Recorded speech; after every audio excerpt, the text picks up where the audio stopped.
sorry, the number you have reached is not in service. Please check the number or try your call again. This is a recording. Are you listening? Hello there. I'm Darius. And I'm Sam. And welcome to the Oxford Youth Podcast. This podcast is by young people, for young people, just to talk about the things that we care about. We're here to give you a voice, whether that's the voice of your creativity, your professionalism, or just something that you're doing that you feel needs to be spoken about. And if you want to get in touch and actually get on this podcast, you really can. We don't bite. I mean, we promise. And we promise. But the real question here is, are you listening? I mean, are you listening? Are you listening? Are you listening?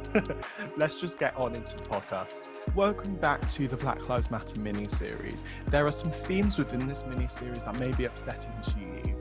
If it is triggering to you, themes of racism, bullying, and various other things, please we implore you to listen to another one of our podcasts that will be much more beneficial to you. Thank you, and we hope you enjoyed the Black Lives Matter mini-series. Let's get into it right now. Hi, so I want to introduce Lewis and Akasha. Hi guys, how are you? Hi, I'm really good, thank you. I just got back to England yesterday. I've been in Germany because that's where I live at the moment. I study in Germany for like the last 5 months. So yeah, I just got back. Oh. It's nice to be back with my family. Awesome. And I've been in England since quarantine, since we can't go anywhere. But yeah, I'm Lewis. I study neuroscience at Kew University, and recently just been working out and watching anime. I mean, all great things, like all amazing things. Now, Akasha, your mum told me, like, she told me a little bit about you. She told me that you're great with movement and dancing and choreography. Like, I just want to get into that. Like, where did that start for you? Actually, I've been dancing since I was about 4. I was part of Oxfordshire Youth Dance from like a very young age, and then part of Crossover Dance Company after that, and then also trained with Dance Connections when I was about 12. Started training with them, but I never really thought I'd be a dancer. It was like I love to dance. It's my passion. It's my love. But I was like, not so good. The technique's not there. The feet aren't there. The everything. But I love it. And there's something that I find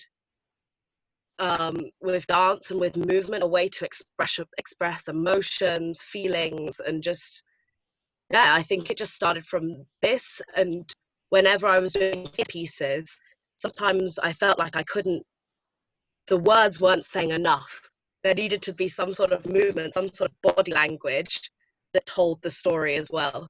And I think that's where like the underlying feelings of the character or the story really sits. I think to me that's kind of how it came out. The main reason I asked that is because I know I do a little dancing every now and then. Like, so I can relate to that. I've been dancing ever since I was little. So whenever someone says I'm a dancer, I'm a choreographer, I'm automatically like, hi, like we gotta speak, because there's like that brainwave that's there, and I think that's amazing. So Lewis, like, other than working out in anime, like, what are your passions?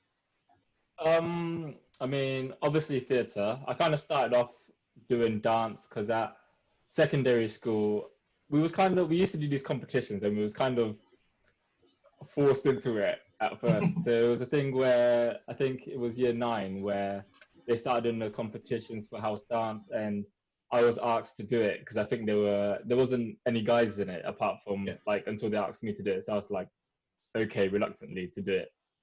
So obviously when I started doing it, obviously I had some moves to show, because I used to dance quite a lot here and there anyway, because I love to dance just like you and Akash.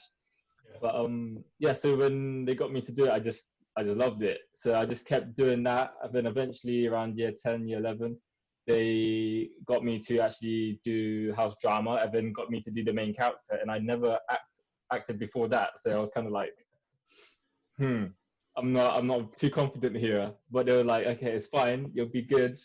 And then the more like we rehearsed and the more I was with the people, I got more confident and more relaxed, and then I got more into the character because of that. and it was an American character, so I had to put on an American accent. And I remember one of the like house captains of that house drama was actually would sit me down in the corner for a good like 15-20 minutes, and then would like practice my American accent. So it was good on the day, and there were some words I would struggle with here and there, but she was a lot of help. I'm gonna give her a shout out in case she sees it. Her name was Esme, and after that, I just loved it. As soon as I got on that stage on that first night, I just fell in love with it. I just felt the energy, and I was just so into it. And since then, I've just been doing theatre with Yaz now, and it's been great. Awesome, absolutely amazing. I feel like I already know you all because so many things that you guys have said like are things that I've grown up loving. So I've grown up loving acting, theatre, dance, all of these things. So I feel like we're already best friends. We're gonna get into it, and we're gonna, I guess, hit you with a fairly hard-hitting question. Obviously, we are in the Black Lives Matter mini-series on the Oxford Youth podcast. I just want to ask you guys, when you heard all of the news surrounding George Floyd, Ahmaud Arbery, Breonna Taylor, and the countless others, we can open so many others, how did you like initially react to that? Yasmin, I'll start with you. Well, I think the one that had the biggest impact was definitely George Floyd, because we all saw the horrific brutality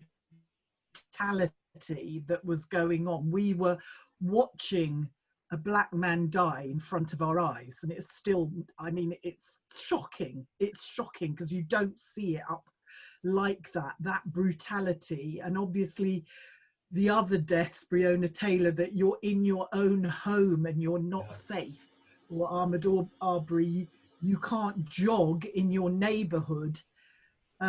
So it did have a really emotional effect on me, and I wrote something, and I was trying to find it actually. It was called "I'm Crying," and I was crying because I'm, as I told you, dual heritage, Asian, white, but I have a black husband and I have black children. So for me, it's like, it's so real and so deep and so painful, because it could be them. It could be them. And how can we as a society, we know that George Floyd wasn't the first to be killed like that. We know that their deaths, the other deaths, there's been so many. But I think it just pulled us up shockingly and sharply to see it so obviously and clearly. How did you feel when those shocking images, they were everywhere, all over social media, over the news, like, how did that make you feel? I think when I first saw it, I think it was on Instagram, and I scrolled through and I saw the video and I was like, okay, what's this? And it was another like black man getting hassled by the police, and I was watching it. And when I just started hearing the "I can't breathe, help me," I literally couldn't finish that video, because those kind of videos we do see them quite a lot nowadays, and it pains us to watch them, because it's literally watching our own people being killed by the people who are supposed to protect us. And these are people who are supposed to protect us, and yet they're the ones that are killing us. And then when we see this for 8 whole minutes, I honestly couldn't watch the whole video, because it was too much even to watch, because there's so much pain in that one video. And I think watching that, everybody just had enough, because it was like, this is literally happening in broad daylight. People are walking past and watching this, and it's still happening. No one's doing nothing about it. The other cops were literally watching him kneel on his neck for a whole 8 minutes while he said he couldn't breathe. And it was a thing where we just had enough. We just got angry about this whole situation. And I think obviously before that, it was Aubrey, wasn't it? He was before, wasn't he? Yeah. And just that accumulation of that constant hearing one of our brothers, one of our sisters have been killed by the people who are supposed to protect us. We just had enough. And obviously that's when the protest started and the whole Black Lives Movement started, and it was so strong, and you could really feel the impact from those videos and just everything, because it wasn't even just in America, it wasn't just in England, it was across the world. And that itself should show people how important Black Lives Movement is, because it wasn't just one country, it wasn't two, it was the whole world literally marching. Akasha, I actually got a different question for you, which is completely Mm-hmm. related to that. But do you think the world would have had the same reaction if we were not in lockdown? I would wish that it was yes, but I think no. I think people are able to desensitize themselves from what's going on with their jobs, with their family, with their work, with their hobbies. But because we were in lockdown, because many people were on their phones every day because there wasn't much else to do, they were forced to look at these pictures, and it was so good that they were forced to look at them, because this George Floyd, Breonna Taylor, they weren't the first. They weren't the first. This wasn't new. This isn't even new in the last 5 years, last 10 years, whatever. This has been going on for centuries and centuries and centuries. And enough is enough.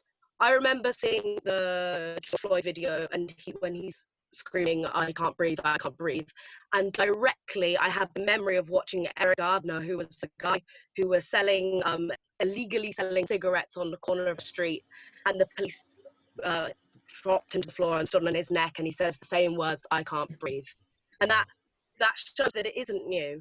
But that wasn't in lockdown, and that was slightly ignored. There were a few protests, a little bit of people saying, okay, it's not okay, but it wasn't this whole worldwide thing of saying, okay, now is the end.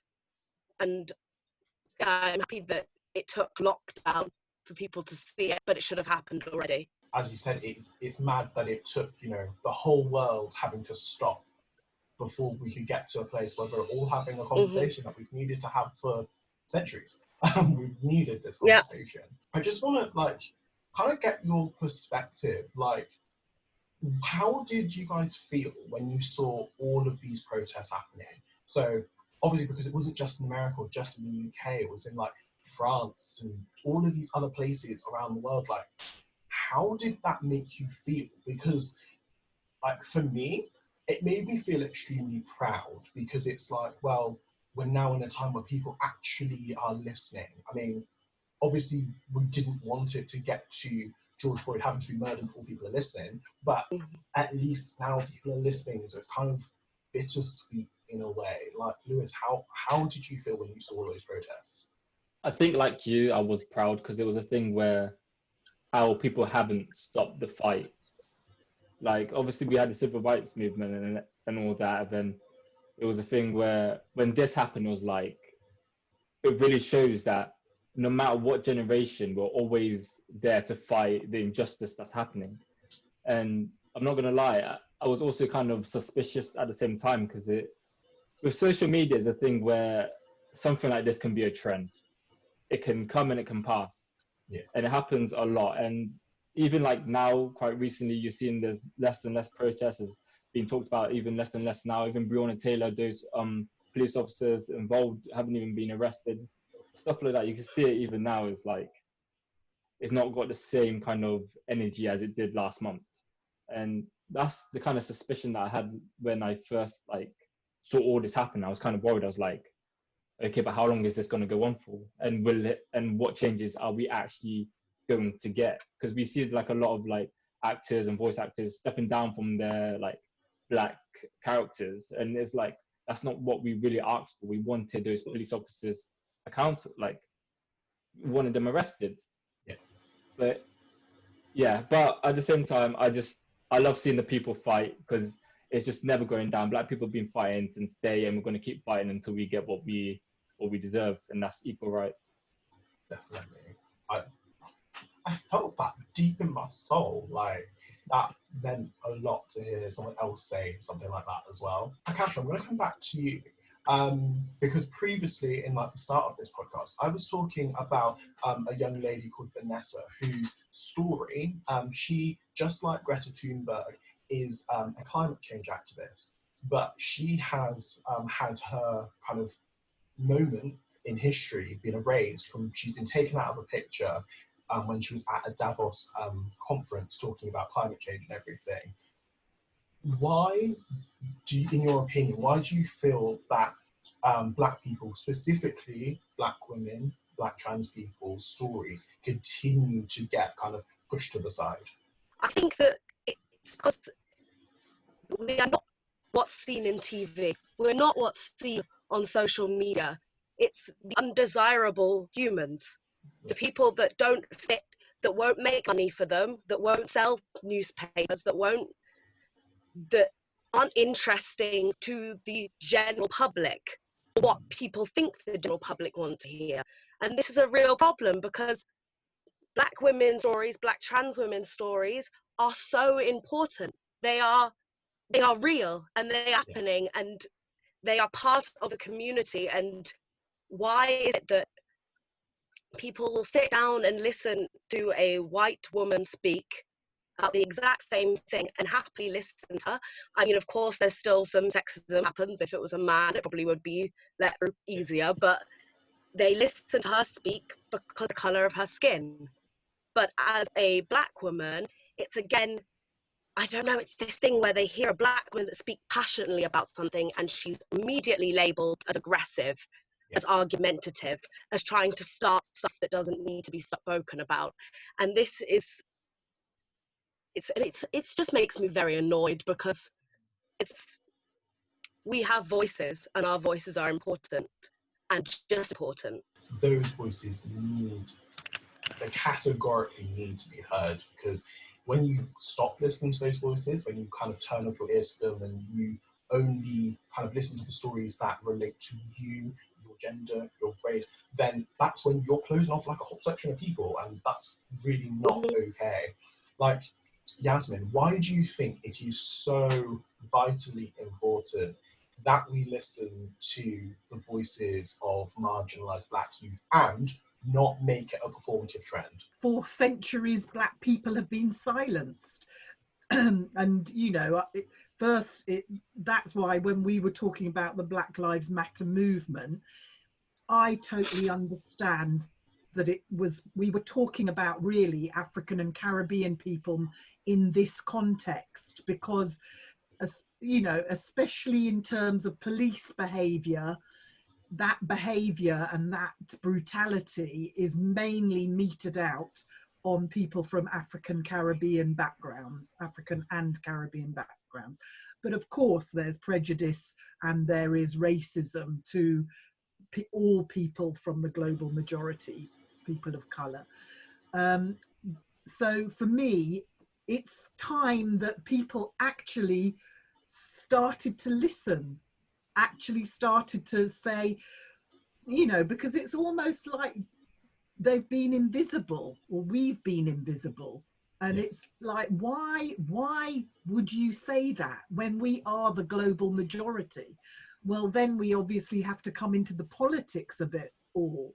And that's when, you know, white supremacy was put into the statutes. It was started by the British in America, you know, the British that went there. And it's part of a system. Before that, it was more the white working class and white upper classes that were in conflict. But when there was a need for resources and wealth, then it was like, how can we make those people be the ones that we use for the resources? We have to other them and dehumanize them and make out that they don't have the same intelligence as us, make out that they do not have their like us.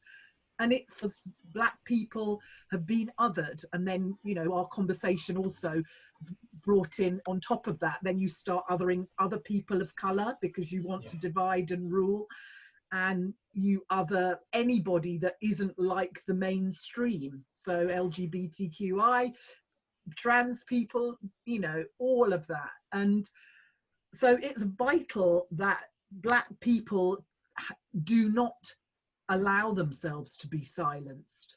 And, you know, of course there are, you know, there's stereotypes. If a Black woman does speak out, including me as from the global majority, I'll be seen as somebody that has got a chip on their shoulder, that is attacking people, and I should, you know, chill out and not. I have been told I'm a violent woman. Well, I would say I'm the most pacifist woman, actually. Although, you know, if my children were attacked, I probably wouldn't remain a pacifist, but nothing else. Because when I find injustice, I have to speak out, and I have to speak out with this sort of passion, because I can't let it go. And it's not about aggression, and it's not about attack. It's just that it comes out of us because people haven't been voicing those things, and that's why it's so important. And we have to take those moments, and we have to demand those moments, that we are allowed to speak up. And Black people, and I'm talking African Caribbean people, have to speak up, because it's centuries of slavery, centuries of having to suppress trauma, because if you spoke out, you were going to die. And now sometimes that still is happening, but we still have to speak out. So it's absolutely crucial. Definitely. Something that I picked up on there, when you're talking about Black voices, it reminded me of something. Over the last couple of years, we've had like some tremendous like films that have come out. We've had Black Panther, which, let's be real, I've seen like 15 times now. Like, don't even judge me. Like, I've seen it like 15 times, and I'm so proud. There are things on Netflix like Black Lightning, again, another Black superhero, which again is extremely important. If I had that as a child, it'd been great. And then you have films like Crazy Rich Asians, Love, Simon, stories that have not been seen on that global mainstream scale. And I think it's incredibly important to not only have it in film, have it on stage, have it everywhere, because without those, because they're conversation starters. They're conversation starters because I remember having people come up to me and being like, oh, I want to go to Wakanda. And I'm like, yeah, okay, cool. But it's like that kind of conversation, like where something like that starts, and then you get into a conversation and talk about the deep meanings behind certain things, like why do you think they survived not being colonized all of those years, or why did they have to like be that protected? And talking to my friends and them being like, oh, I never really thought about it like that. I just thought he was a superhero. And it's those kinds of things that start off those conversations, which I think are absolutely amazing. Do you guys have any recommendations of things to watch, to see, to read that, you know, just amplifies Black voices? Like, anyone have anything?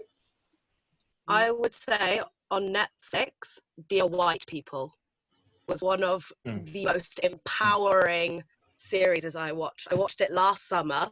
Yeah. There's also a film, but I watched the series on Netflix last summer.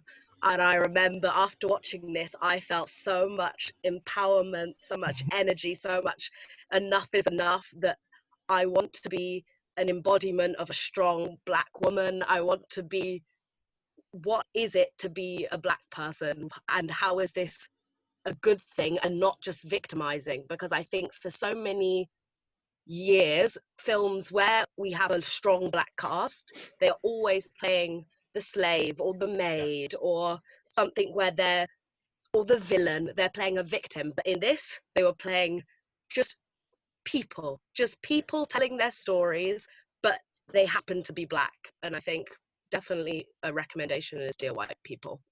Okay, cool. Everyone who's listening, watching, go check that out. Anyone else? I think, yeah, definitely go watch Dear White People, because there's a film and a movie. I've watched the movie, and the thing is with that, it doesn't only challenge like the big things, it also challenges like the little things. Like, I remember there was one quote when she was on doing the radio, and she's like, "Dear white people, can you stop touching our hair?" And it's little things like this where it's like, this is what you need to know, because a lot of it happens so many times where some random white person will come up to you and be like, "Oh my god, your hair's so nice. How did you get like that?" And it's like, okay, can you please mind my personal space, please? And it's literally like little things like this, or it's like, "Oh, I didn't know you had a dad," or you know, it's little things where you need to know and be informed about it. And you can find it in the movie or TV series, whichever one you want to watch.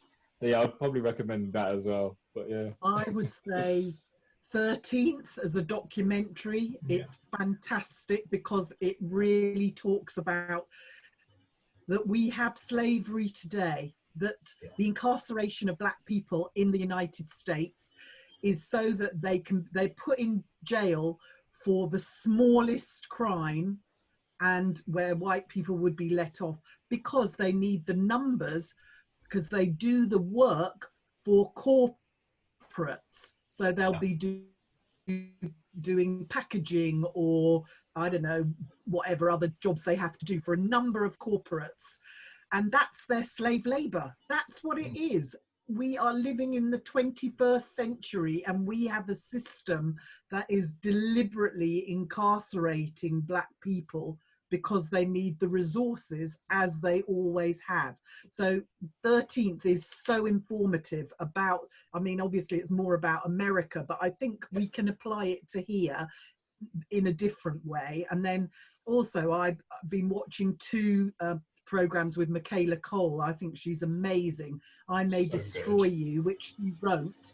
And I think what I love about that series is that it's all about black people, but it's not about black people. It's about sexual abuse and consent, but it's got characters who are black. And that is so rare, because you always have to actually make the story about the fact that you are black. So amazing on her that she's done that. And then because of watching that, I watched Black Earth Rising, which is her starring in it, which is about the Rwandan genocide.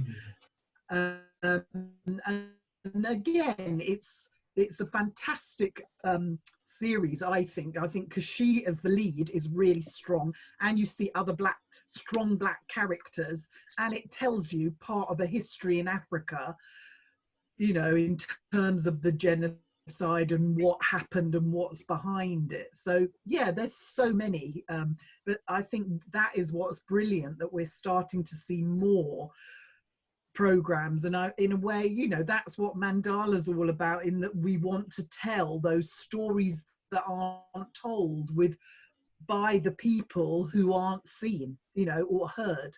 And that's what's crucial, because you need a voice, and that is our way of having a voice. I mean, we do have panel discussions, but really why, for me, theatre, if it can really reach other young people and it isn't elite, it touches your heart, that in a way that discussion can't. It touches your heart and your emotions, and if you're touched emotionally, that starts a transformation within you, and that transformation can often lead to action. And that's what, there's no replacing theatre for me, if you get young people realizing that it's for them. But it's so often, because it's now taken out of mainstream schooling, it's a real problem. Yeah, definitely. I remember complaining to my drama teachers, being like, so why is this the most underfunded like department in the school? Like, why is our lecture theatre falling down? Why are all these things not happening? Yeah, I'll walk into the science block and they've got new computers, new this, new that, and I'm like, interesting. Yet you look at the things in the UK economy that makes the most money and puts the most into the economy. So why would school systems be defunding those areas? That's just my question. I mean, let's be honest, that could be a whole podcast in itself about why schools are doing things like that. Because it's like they just definitely could, and a political question, unfortunately. Yes.